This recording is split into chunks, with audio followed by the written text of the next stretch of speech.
तो बच्चों electrostatic potential energy में हम देखेंगे सबसे पहले potential energy stored between the two charge. तो जब हम पोटेंशियल एनर्जी पढ़ रहे हैं तो सबसे पहले हम निकालेंगे वर्क डन। और क्योंकि हमने बहुत पहले क्लास 7th 8th में पढ़ा था, क्या पढ़ा था? Conservation of energy. तो any of you can tell me the conservation of energy? Any of you can tell me what about the conservation, something about conservation of energy? Energy cannot created and nor be neither be created nor be destroyed. It can only Very change good. one form to another form. Very good.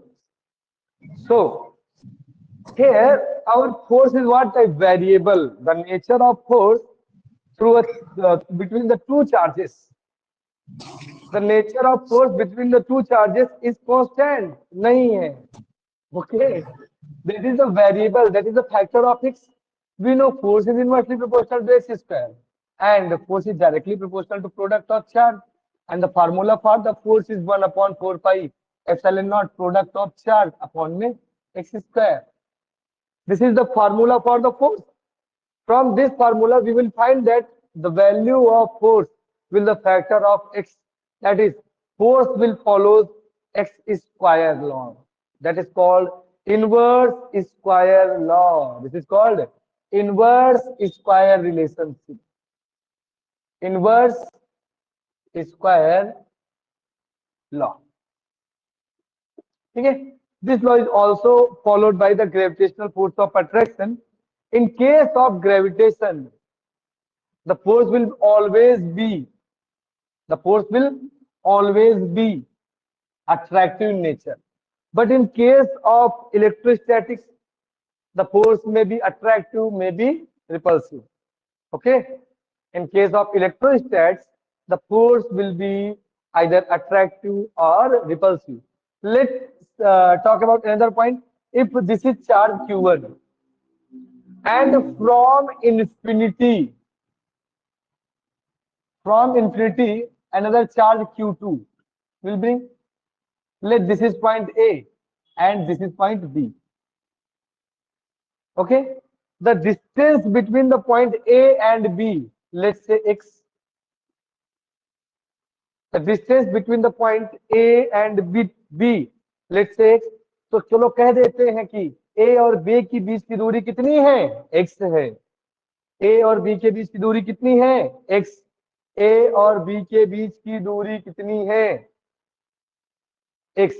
A और B के बीच की दूरी कितनी है? x. अब क्योंकि A और B के बीच की दूरी कितनी है? x है. A और B के बीच की दूरी कितनी है? x है. तो इस पॉइंट B पे Q1 Q2 पे कितना फोर्स लगा रहा होगा? तो हम कह देंगे K का मतलब यहाँ पे हमेशा याद रखना 1/4 पाई एप्सिलॉन नॉट होगा. The meaning for K will be what? 1/4 pi epsilon naught. This is the value for the K we have. K की वैल्यू हमारे पास क्या होगी? 1/4 pi epsilon naught. So it's equal to K Q1 Q2 upon x square. If we displace this charge Q2, अगर हम इस charge Q2 को इस पॉइंट से थोड़ा सा आगे लेके आते हैं और चलो मान लेते हैं कि ये डिस्प्लेसमेंट बहुत छोटा हुआ है डेल एक्स. सोनाक्षी, डिस्प्लेसमेंट कितना हुआ बेटा? Del x. That is very small displacement. If we will move from point B to B dash, then the force will also change in a factor of what? K, x. That is x minus del x. So as we move closer to the charge, the force of attraction or repulsion will also increases. The force of attraction or repulsion increases as we come closer to the charges.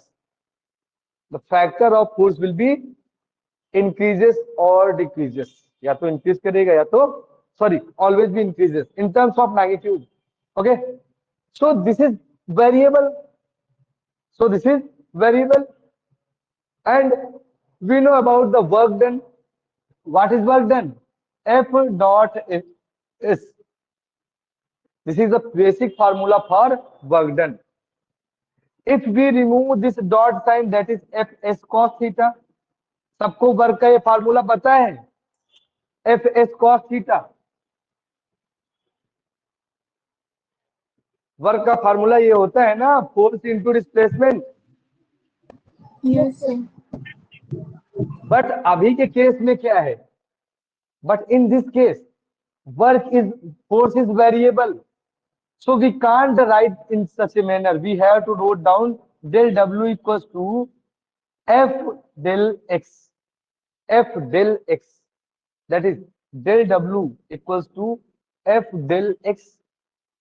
There is one more problem, but during the course of moving this charge q2 we have to make acceleration of charge q2 बराबर 0 and velocity equals to constant. हमको क्या करना है, इस charge को Q2 को, जिसको हम कहां से लेके आ रहे हैं, इन्फिनाइट से। जब इस चार्ज को इन्फिनाइट से इधर लेके आएंगे, तो जब इसको इन्फिनाइट से लेके इधर की तरफ आएंगे तो इसका एक्सेलरेशन 0 रखना है ताकि वेलोसिटी क्या रह सके, कांस्टेंट। अब अगर ये वाला चार्ज नेगेटिव पॉजिटिव और ये वाला नेगेटिव, तो ये इसको करेगा अट्रैक्ट, और जैसे जैसे पास जाएंगे तो फोर्स ऑफ अट्रैक्शन बढ़ेगा। अब फोर्स ऑफ अट्रैक्शन बढ़ेगा तो एक्सेलरेशन में भी बढ़ेगा, और एक्सेलरेशन को रोकने के लिए हमें इसके अगेंस्ट में फोर्स लगाना पड़ेगा, इसके अगेंस्ट। ओके, और क्योंकि हम फोर्स लगा रहे हैं अगेंस्ट में, तो ये जो डॉट हटेगा तो एंगल कितना होगा यहाँ पे 180 का, और कॉस 180 की वैल्यू कितनी होती है, -1। कॉस 180 डिग्री की वैल्यू कितनी होती है, -1। अब क्योंकि cos 180 डिग्री की वैल्यू होती है -1, तो यहाँ से डॉट चुपके से हटा के यहाँ साइन कैसा लिख देंगे, माइनस। और जब भी वर्क आपका वेरिएबल हो, जब भी वर्क आपका वेरिएबल हो, तो वेरिएबल वर्क के केस में हम लोग इंटीग्रेशन का प्रोसेस यूज करते हैं टोटल वर्क डन निकालने के लिए। जब भी याद रखना, जब भी फोर्स वेरिएबल हो या कुछ वेरिएबल हो और हमें टोटल वर्क निकालना हो या टोटल कुछ निकालना हो, तो टोटल निकालने के लिए ऐड करते हैं। जब एडिशन बहुत छोटी छोटी क्वांटिटीज पे करते हैं तो उसको हम लोग इंटीग्रेशन बोलते हैं। क्या बोलेंगे, इंटीग्रेशन बोलेंगे। तो हम क्या करेंगे, इसका दोनों तरफ करेंगे इंटीग्रेशन। अब जहां कुछ नहीं लिखा होता सबके नाम एक, तो देखो यहाँ पे डेल डब्लू मतलब डब्लू के रिस्पेक्ट में इंटीग्रेट करना है। इंटीग्रेशन का basic formula x power n del x, x power n plus 1 upon n plus 1। ये फार्मूला आपको याद होना चाहिए। अगर एक्स पे पावर एन है तो एक्स पे power n plus 1 upon n plus 1। अच्छा, एक बात और याद रखना, किसी भी वेरिएबल या कांस्टेंट पे पावर 0 हो तो कितना लिख सकते हो, 1। तो यहाँ पे जो 1 लिखा है उसको हमने W पे पावर 0 करके काम चला लिया। अब फोर्स की वैल्यू उतार दी यहाँ पे, K Q1 Q2 divide by x square del x. तो देखो बेटा लोग समझो बात को, जहां पे इंटीग्रेशन का साइन लगा हो, जहां पे इंटीग्रेशन का साइन लगा हो, जो कांस्टेंट चीजें होती हैं जैसे K Q1 Q2 ये चेंज नहीं कर रहा है, तो क्योंकि K Q1 Q2 चेंज नहीं कर रहा है तो इसको हम इंटीग्रेशन के साइन के बाहर कर देंगे। इसको कहां कर देंगे, इंटीग्रेशन के साइन के बाहर। K Q1 Q2 को इंटीग्रेशन के साइन के बाहर कर देंगे, समझ गए। और जैसे ही आपका ये K Q1 Q2 बाहर चला जाएगा, बचा क्या, 1 अपॉन एक्स स्क्वायर। क्या बचा है हमारे पास, 1 upon x square. What we are left with, that is 1 square. हमारे पास क्या बचा है, 1 अपॉन एक्स स्क्वायर बचा है। देखो W पे पावर 0 तो W पे पावर 0 प्लस 1 अपॉन 0 प्लस 1 ये कह रहे हैं। W पे पावर 0 थी तो 0 प्लस 1 अपॉन में 0 प्लस 1, 0 प्लस 1 अपॉन में 0 प्लस 1। तो ये भाई साहब हो जाएंगे W minus K Q1 Q2 और इंटीग्रेशन। देखो एक तुमने पढ़ा होगा, अगर ऐसा लिखा है 1 अपॉन एक्स स्क्वायर, इसको हम एक्स पावर -2 लिख सकते हैं कि नहीं, देखो ध्यान से। Yes, sir. अगर लिखा है 1/x² तो इसको x पे पावर -2 लिख सकते हैं कि नहीं? अगर लिख सकते हैं इसको ऐसे, तो क्यों ना मैं इसको लिख लूं x पे पावर -2, क्यों ना मैं इसको लिख लूं x पे पावर -2 डेल x। तो देखो यहां से इतने की वैल्यू ये तो फिक्स है, तो माइनस के सॉरी, एक बात और बतानी है यहाँ पे आप लोगों को। अब मान लो कि ये चार्ज हम कहां से ला रहे थे? इन्फिनाइट से। शुक्ला जी, शुक्ला जी सुनो बेटा, ये चार्ज अभी हम फिर से रिपीट करेंगे सबसे 5 बार। इस चार्ज को कहां से लेके आ रहे हैं? इन्फिनाइट से। मान लो फाइनली इसको पॉइंट पी तक लाता हूं मैं, इसको मैं हटा रहा हूं, रिकॉर्डिंग चल रही है, आप लोग देख लीजिएगा। पॉइंट पी तक लाइएगा। अच्छा, पॉइंट पी तक लाइएगा तो ये डिस्टेंस कितनी है? आर। तो इनिशियली हमने शुरू कहा करा था? इन्फिनाइट से। किसके रिस्पेक्ट में? इन्फिनाइट से। ए पॉइंट के रिस्पेक्ट में। कहां से ला रहे थे? इन्फिनाइट से। तो हमने शुरुआत कहां से करी थी? इन्फिनाइट से। फाइनली पहुंचे कहां पे? पॉइंट पी पे, जो कि कितनी दूरी पे है? आर। तो इसको बोलते हैं लिमिट लेना। ये इन्फिनाइट, ये आर, और ये इन्फिनाइट और ये आर। ठीक है। अब जल्दी से ये जो इधर की कहानी है, इसको आप लोग फिर से रिपीट करके बैक करके देखना, समझना। तो अब एक स्क्रीन शॉट लो, थोड़ा सा जल्दी से बेटा लोग। Take a screenshot with my smiling photo. जल्दी से स्क्रीन शॉट लो, जल्दी से। शुक्ला जी ले लिया स्क्रीन शॉट? सोनाक्षी बेटा स्क्रीन शॉट ले लिया? Yes, yes sir. सर। तो स्क्रीन शॉट ले लिया, तो इसको हटा देते हैं। ये हमने समझा है पिछली क्लास का, बस और कुछ नहीं। एक लाइन खींच देते हैं, ये लो। ठीक है। तो जब ये हो गया तो इधर आ गया W माइनस का K Q1 Q2, और देखो लगा है इंटीग्रेशन का साइन, तो हम करने जा रहे हैं इंटीग्रेशन x पावर -2। यहां समझा दे रहा हूं इस एरिया में। देखो क्या है? x power -2 del x। तो x पावर -2 में कितना ऐड कर दोगे? 1। x पावर -2 में कितना ऐड करोगे? 1। और कितना सब नीचे भी वही लिखना है। ऊपर लिखा -2 + 1, नीचे लिखा क्यों? क्योंकि हमको पता है, हमको क्या पता है कि x power n del x का इंटीग्रेशन x पावर n+1/n+1। तो अभी -2 था तो उसमें 1 ऐड कर दिया, ऊपर नीचे लिख दिया। ठीक है।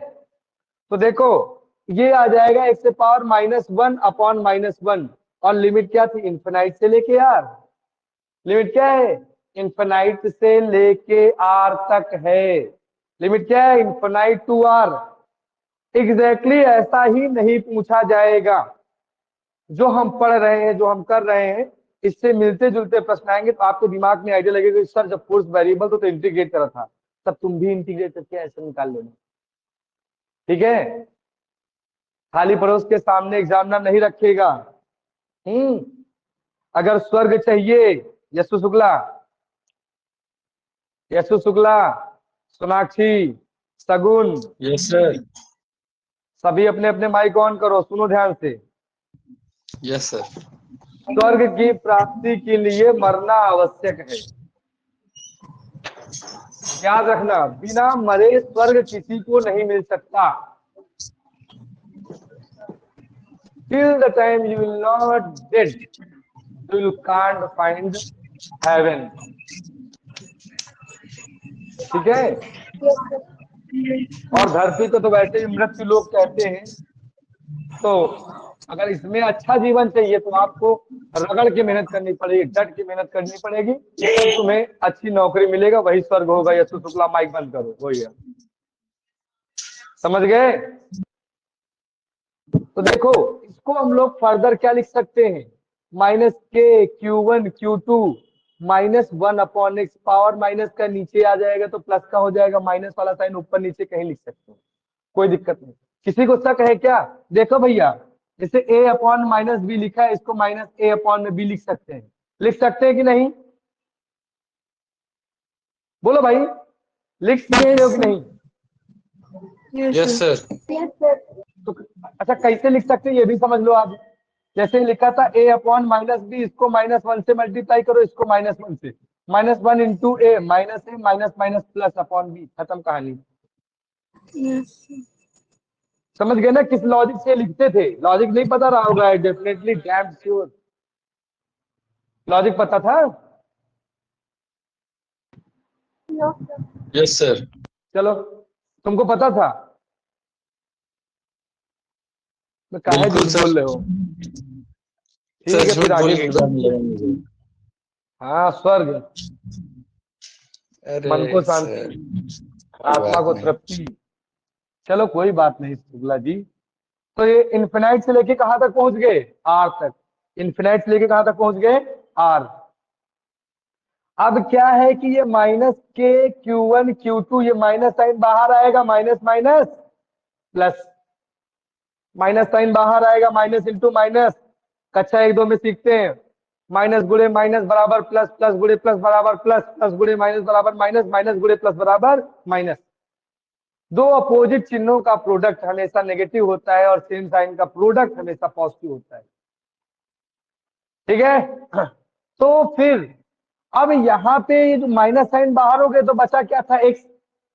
अब एक बार एक्स की जगह पे ये ऊपर वाली वैल्यू रखोगे, तो जब एक्स की जगह पे ये ऊपर वाली वैल्यू रखोगे, एक्स की जगह पे आर रखोगे, तो हो जाएगा 1/r। फिर ऊपर वाली वैल्यू रखने के जस्ट बाद अगले स्टेप माइनस का साइन ऐसे टक कर उतार देना, माइनस साइन, और फिर रख देना एक्स की जगह पे इन्फिनिटी। फिर क्या रख देना? एक्स की जगह पे इन्फिनिटी। एक्स की जगह पे क्या रख देना? इन्फिनिटी। तो ये हो जाएगा के Q1 Q2 अपॉन में, बाद में बात करेंगे, 1/r तो रहेगा। अच्छा बेटा ये बताओ शुक्ला जी, अगर मैं तुम्हारे इन्फिनाइट टुकड़े कर दूं तो एक टुकड़े की वैल्यू कितनी बचेगी? क्या सर? अगर मैं तुम्हारे इन्फिनाइट टुकड़े कर दूं तो एक टुकड़े की वैल्यू कितनी बचेगी? पता नहीं। पता नहीं। सोनाक्षी? Sir, one. अरे नहीं। सगुन तुम?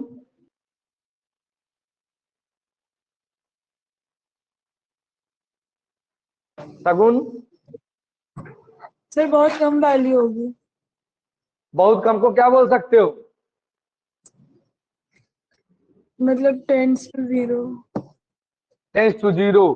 तो इसका काम खत्म हो जाएगा, बराबर 0। तो 0 लिखने का कोई अर्थ है नहीं, तो इसको लिख दिया हमने 1/, में इन्फिनाइट, सॉरी 1/, में आर। तो यही फार्मूला के Q1 Q2 अपॉन में आर, इसी को वर्क डन कह लो, इसी को कह low potential energy stored.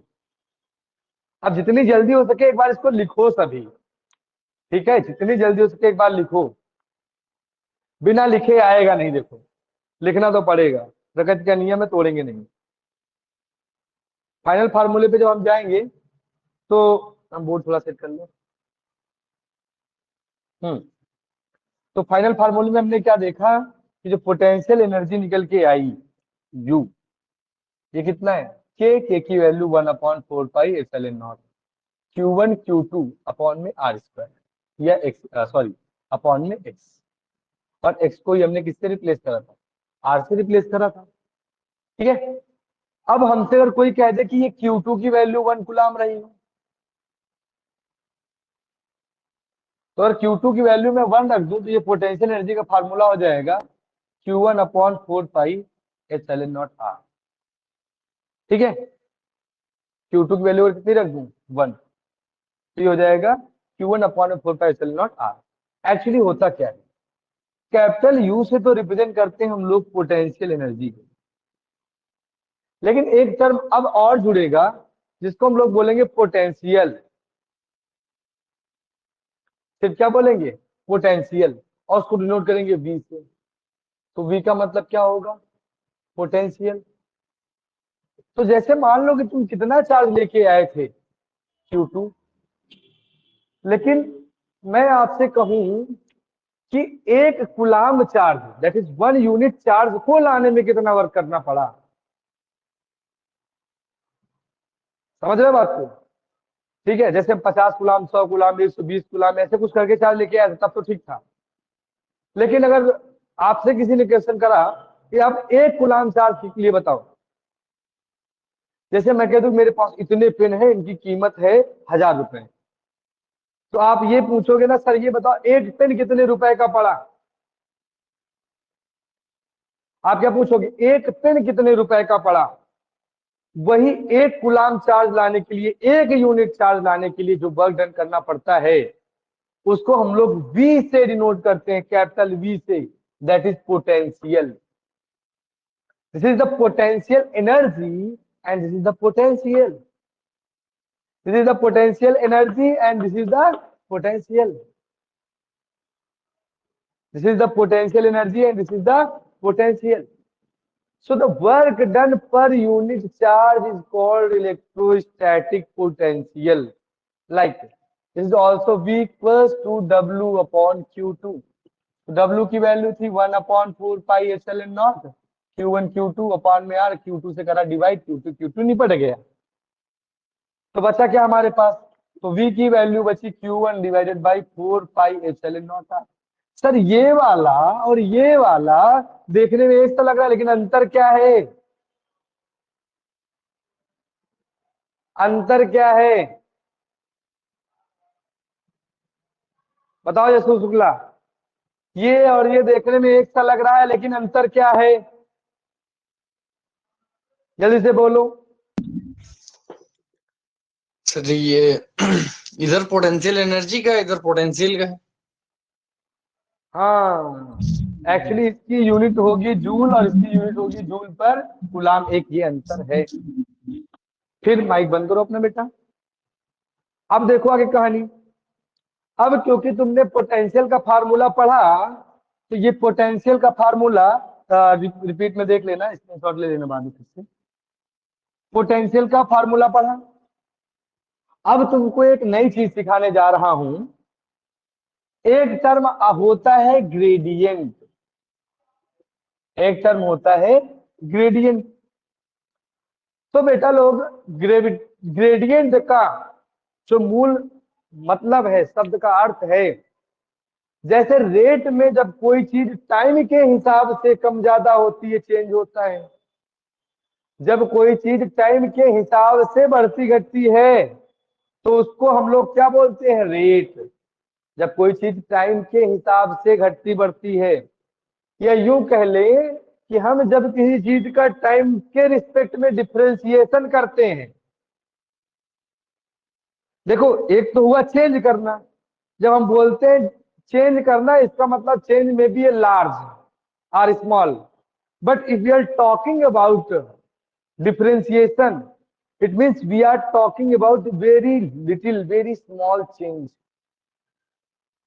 that is the slope or the tangent to the curve। ठीक है, तो जैसे रेट में हम लोग विद रिस्पेक्ट टू आर मतलब कि sorry with respect to time करते हैं कई बार, ठीक है, विद रिस्पेक्ट टू टाइम, जैसे rate of change of velocity तो विद रिस्पेक्ट टू टाइम करा, लेकिन मैं कहूं कि rate of change with respect to displacement, rate of change with respect to displacement, तो जैसे ही मैं कहूंगा कि चेंज जो हो रहा है वो विद रिस्पेक्ट टू डिस्प्लेसमेंट हो रहा है, तो जब भी बेटा लोग change with respect to displacement होता है इसको हम लोग बोलते हैं ग्रेडियंट। क्या बोलते हैं, ग्रेडियंट। तो अब हम लोग पढ़ने जा रहे हैं पोटेंशियल, पोटेंशियल ग्रेडियंट। क्या पढ़ने जा रहे हैं, पोटेंशियल ग्रेडियंट। बच्चे लोग क्या पढ़ने जा रहे हैं, पोटेंशियल ग्रेडियंट। मतलब पोटेंशियल में चेंज होगा, किसके रिस्पेक्ट में, लेंथ के रिस्पेक्ट में।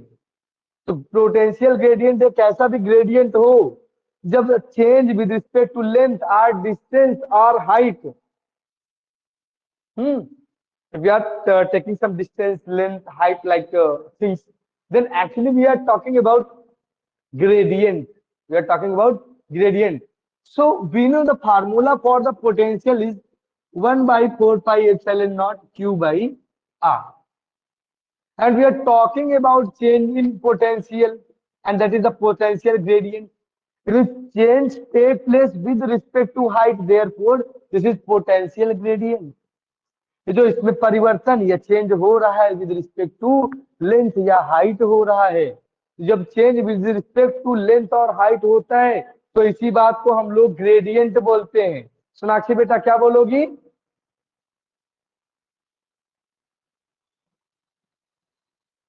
लो आवाजें नहीं है बेटा। सर ग्रेडियंट बोलेंगे। ग्रेडियंट का मतलब समझ में आया? Yes sir. अब इसमें देखो, जैसे इंटीग्रेशन में कांस्टेंट चीजें साइन के बाहर, वैसे डिफरेंशिएशन में भी कांस्टेंट चीजों को बाहर कर लेना आपको। तो v में q1 और 4 पाई एप्सिलॉन नॉट कांस्टेंट है, तो बाहर आ जाएंगे q1 अपॉन में 4 पाई एप्सिलॉन नॉट। फार्मूला बचेगा हमारे पास, मामला बचेगा दरअसल हमारे पास del 1 upon r is to del r। तो देखो फिर से वही कहानी, 1 अपॉन r को क्या लिख सकते हो? r पे power -1। Shukla ji 1 upon r को क्या लिख सकते हो? r पे पावर -1। शुक्ला जी कहाँ है? Yes sir. 1 अपॉन r को क्या लिख सकते हो? r पे पावर -1। तो जैसे इंटीग्रेशन का फार्मूला होता था ना, एक्स माइक बंद कर लो, बंद कर लो, it will create some distortion during your class. X पे पावर n का इंटीग्रेशन होता है n+1 अपॉन में n+1, वैसे डेल ऑफ x पे power n is to del x का इंटीग्रेशन होता है n टाइम्स ऑफ x पे पावर n-1। मतलब जो यहाँ पे है उसको सामने लिख देना और जो यहाँ पे उसमें एक कम कर देना। तो देखो मुन्ना लोग, अगर यहाँ पे ये q1 अपॉन में 4 पाई एप्सिलॉन नॉट है तो r पे पावर कितनी हो जाएगी? -1 में -1 और सब्ट्रैक्ट कर दो, -1 मल्टीप्लाई में लिख दो। इसको अगर मैं थोड़ा सा आगे लेके चलूं तो ये चीज हो जाएगी del v change in potential with respect to displacement that is q1 upon में 4 पाई एप्सिलॉन नॉट। ये माइनस साइन सामने जाएगा तो माइनस से कर देगा और अपॉन में आ जाएगा आर स्क्वायर। अरे सर ये जो q1 अपॉन में 4 pi epsilon naught R square है किसके बराबर है? जल्दी से बताओ सभी। q1 upon 4 pi epsilon naught R square किसके बराबर है? Electric field. इलेक्ट्रिक फील्ड के बराबर है। तो हमने उठा के इसकी जगह पे रख देंगे इलेक्ट्रिक फील्ड। अब डेल आर इधर डिवाइड में इधर चला जाएगा मल्टीप्लाई में, तो ये del B equal to -e del R. Actually this is the relationship between the electric potential and electric field. Actually what we will get the relationship between electric potential and electric field. Listen, अभी हमने सबसे पहले क्या पढ़ा? Potential energy.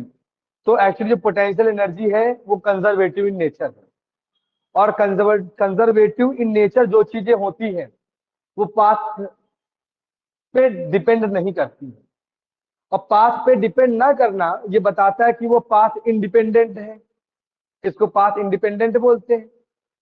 ठीक है, तो जो पाथ इंडिपेंडेंट चीजें होती हैं वो किस रास्ते से आई हैं इस बात पे डिपेंड नहीं करती, पहली चीज।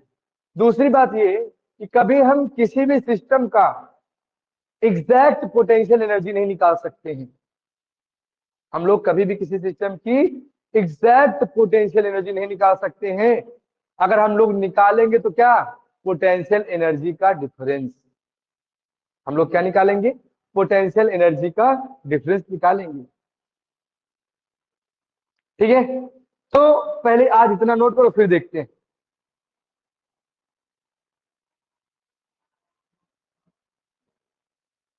दोनों ही स्केलर क्वांटिटी है, लेकिन इलेक्ट्रिक फील्ड और इलेक्ट्रिक फोर्स दोनों वेक्टर क्वांटिटी है। क्योंकि पोटेंशियल एनर्जी निकालते समय कॉस थीटा आया था, और जब भी कॉस थीटा आ जाता है तो क्वांटिटी अपने आप में स्केलर में कन्वर्ट होती है, और स्केलर होने का मतलब ये है कि उसकी कोई डायरेक्शन नहीं, और डायरेक्शन नहीं है तो वो स्केलर क्वांटिटी।